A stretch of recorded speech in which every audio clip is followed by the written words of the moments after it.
the good news of our salvation. Praise to you, Lord Jesus Christ.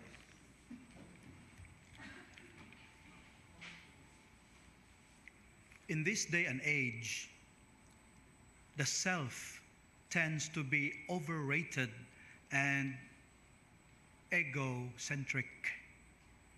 Today's gospel tidings, though pretty difficult to swallow, are apt reminders for all those who dare to consider themselves Christians. First point,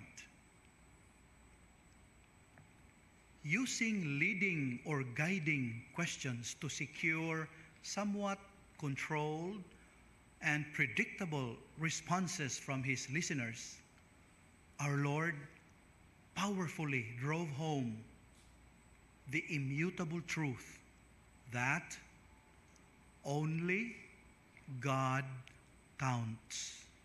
I repeat, only God counts. Nothing we do or refuse to do can add to or subtract from the glory and majesty of God. Klaro na ha? God's greatness is not contingent on our obedience. Nothing we do or refuse to do can add to or subtract from the majesty and glory of God. That's the reality. Sad but true. However, God considers us important.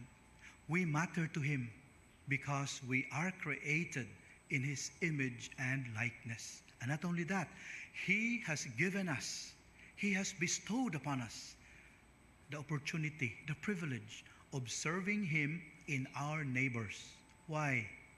Because we are gifted to give. Kindly pray over the first letter of Peter, chapter 4, verse 10. Second point, no matter how heroic is the execution of our Christian discipleship, we remain expendables who cannot lay a claim on God or put Him in our debt. God's graciousness is eternally unmerited as a sheer gift.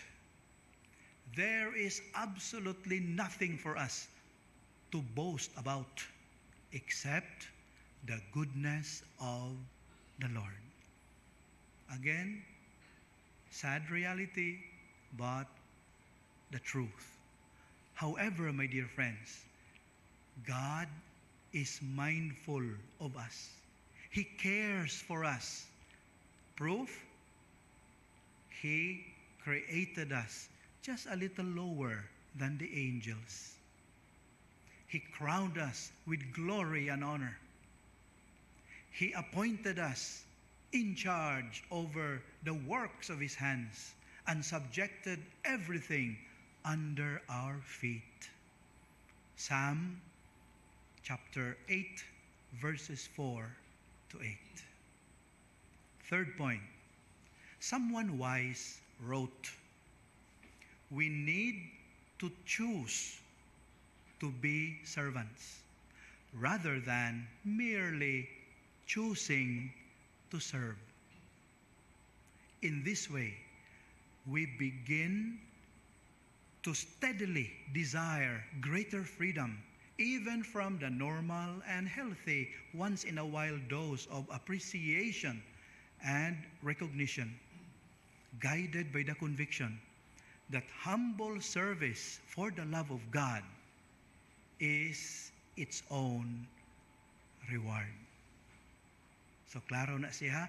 This disposition, my dear friends, is a grace-filled ounce of preventive measure, saving us from a conceited sense of entitlement, pervasive in our culture today, which tempts us to seek validation of our self-worth in verbal affirmation, tangible rewards, and even public approval.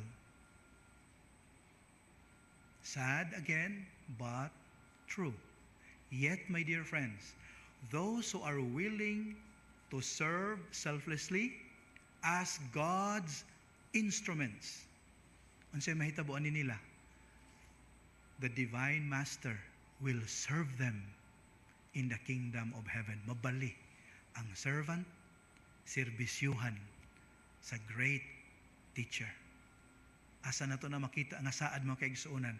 Luke 12 verse 37. Mga kaigsuunan, na ako'y salida nga nakitaan nga nailinya nga nagkanayon, attitude is the aroma of the heart.